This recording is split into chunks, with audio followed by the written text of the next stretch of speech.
Welcome, today I'm showing how to check battery health information into a Motorola Moto E22. First of all, open your Play Store and in search find Ampere application.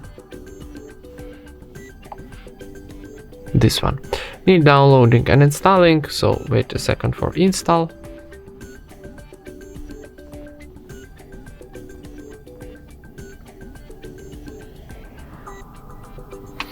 And now tap open. Now tap yes I agree, close and OK.